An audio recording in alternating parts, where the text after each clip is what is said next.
Now, talking of inspiration, I talked yesterday a bit about inspiration. I asked you to think about your most inspirational teacher. Right?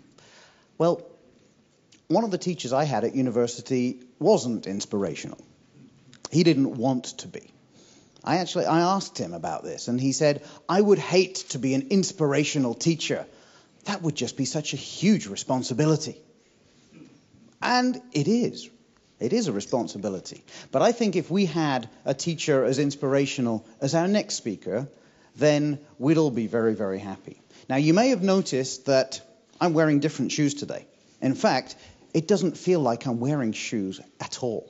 They're just so comfortable. It's amazing. So we all have conventions as to how things should be done. Sometimes you need to actually break those conventions and say, you know what, maybe they shouldn't be done that way. Maybe we should do things differently.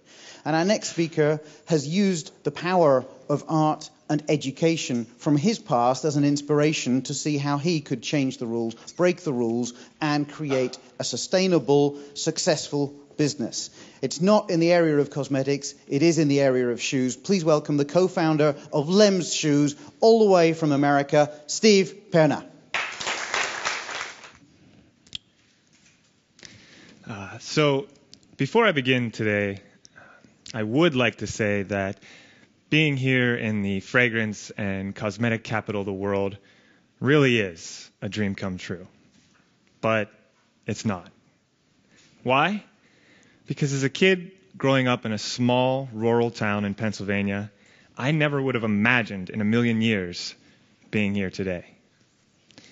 But looking back, attending Centifolia and speaking here on stage was probably more likely to happen than some of my other childhood dreams and aspirations. One of those was to grow up and become a professional athlete. Now, I work with shoes. It's funny because as a kid, the first thing I thought about shoes was they were going to make me a better athlete. I figured they would enhance my ability to dribble a ball or make me run faster, jump higher, play like a pro. Well, that obviously was not the case. What they did do was open my eyes to the fact that I would never be teammates with Michael Jordan, not even for the Wizards. I would not gain the wealth, popularity, and millions of followers on Twitter. So, how exactly did I get involved in the shoe business? Well, that's quite simple, and I'll tell you in a minute. But first, why should you care about me and my shoes? Because my story and the story of Lems Shoes is all about creating an inspirational business through a set of values that I learned when I was not only a student, but also a teacher. And those values are creativity, authenticity, and integrity. So I'm here today because I truly feel that those same values and the power of education can inspire you too. So I'm going to start my story going back about 10 years ago. I was in my first year of high school, and I was enrolled in a business class, that was designed to help young students determine what their future careers or jobs should be after they graduated. Jobs, careers. I mean, at that age, I don't know about you, but I was more concerned with what was on the lunch menu than whether I would grow up and be an accountant or a CEO. So the class had us sit in this room for hours, taking these tests with questions all about our personality. And in the end, the results would come up with a career that would suit our character. When I got my results back, I thought there was something terribly wrong, because they said I should become a teacher. Well, it turns out those tests were fairly accurate. 4 years later, I decided to attend university to study art education. And after graduating, I was offered a position as an elementary art teacher, which I gladly accepted. I love the school. I love the students, and I love the staff. And to be honest, after my first year, I thought that I would be there for many years to come. On my summer vacation, I planned a trip to Europe with my longtime friend Andrew.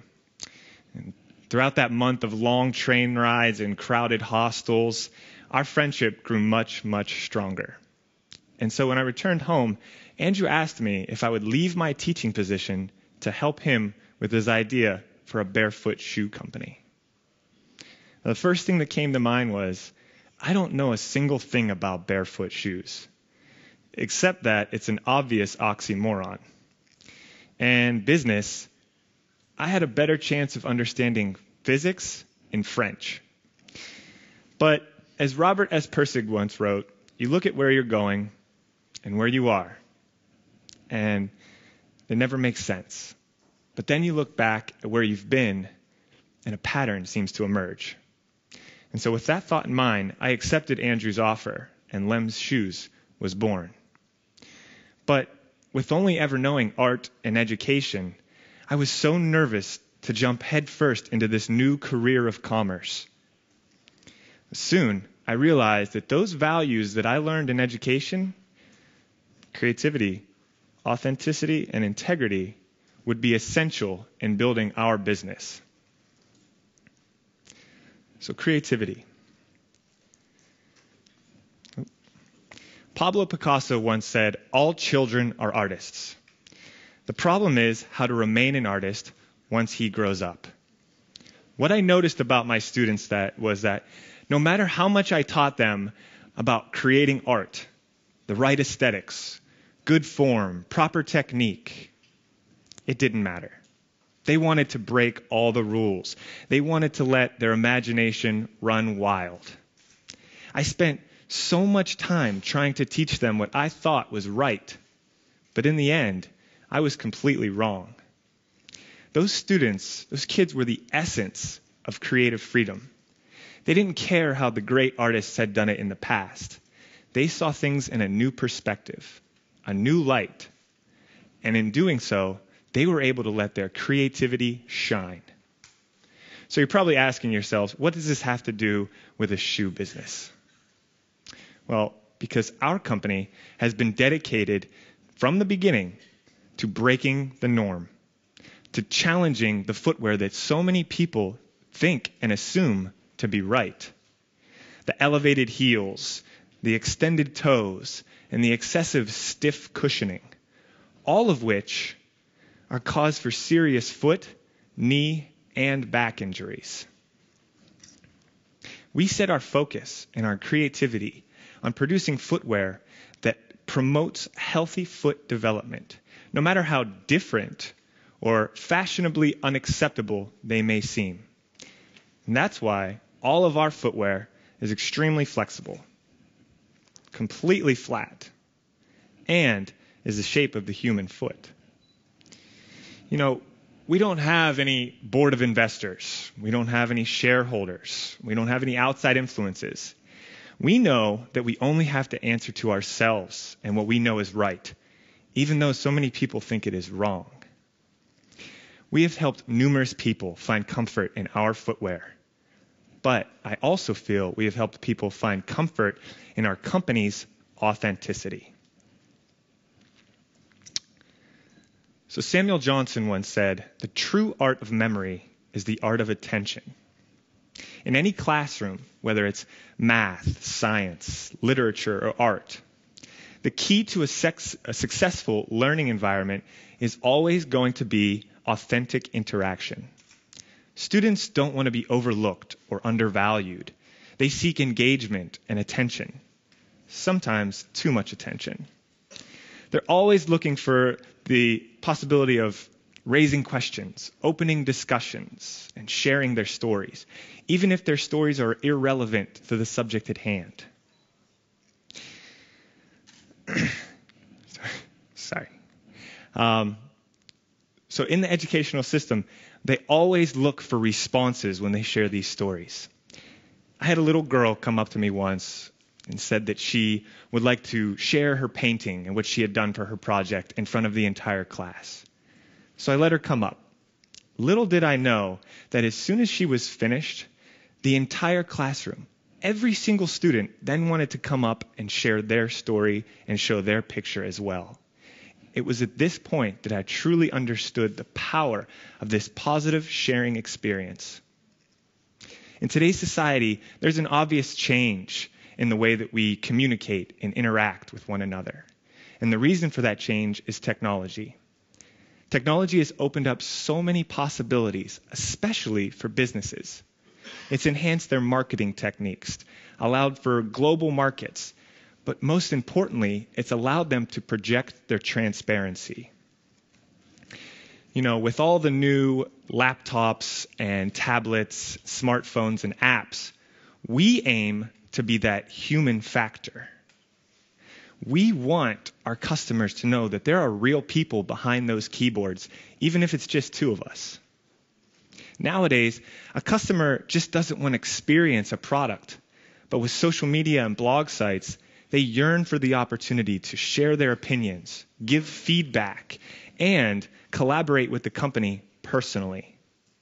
And that's why at Lems Shoes, all emails come to my personal inbox.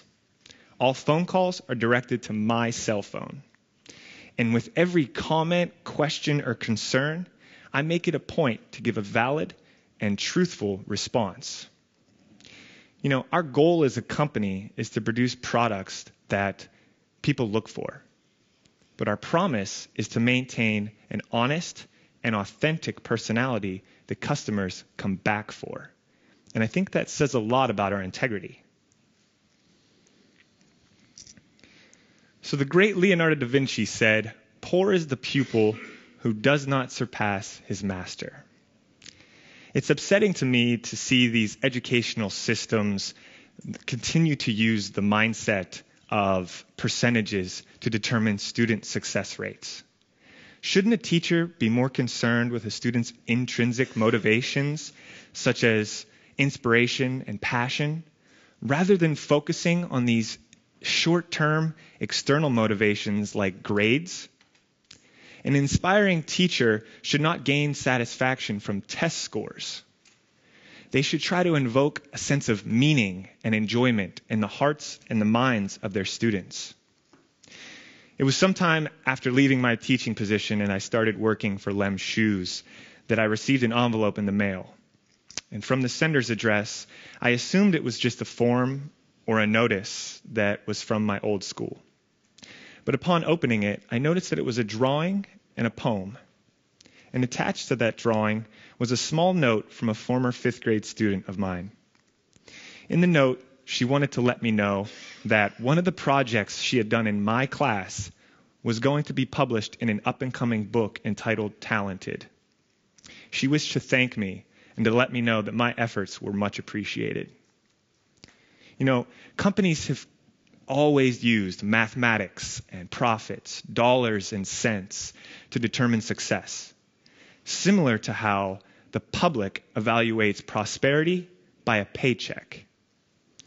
We put so much importance on this default scale of net worth that it blinds us from the true intrinsic motivations. And that's why our company is not fueled by maximizing profits. We gain a sense of satisfaction from a more meaningful evaluation. We seek a change in the way that people view our products and our company. We gain a higher appreciation when an elderly woman writes an email of gratitude saying that she has reoccurring hip problems. But after wearing our shoes, she can now get back on her feet with limited use of her cane. Or military personnel who was wounded in active duty, who uses our shoes to help recover from a spinal cord injury. Or a 15-year-old kid who calls to say that he no longer feels unbearable pain from his toe deformities because he now uses our shoes. It's through these uplifting testimonials that we gain a sense of satisfaction, that we use to determine our success.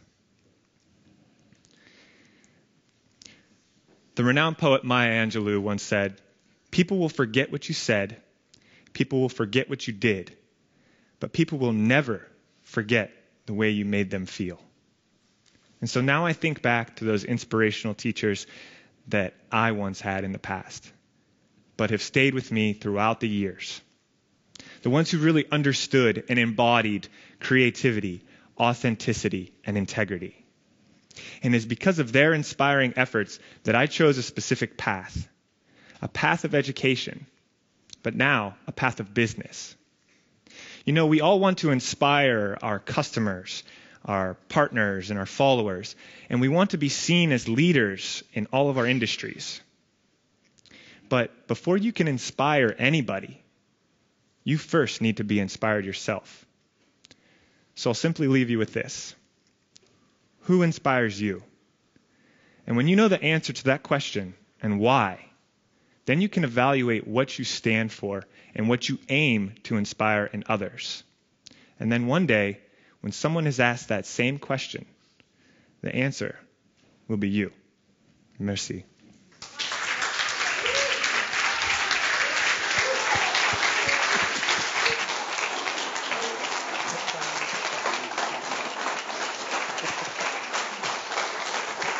Wow. Wow. Now, if that isn't inspirational, I don't know what is. Thank you, Steve. Thank you.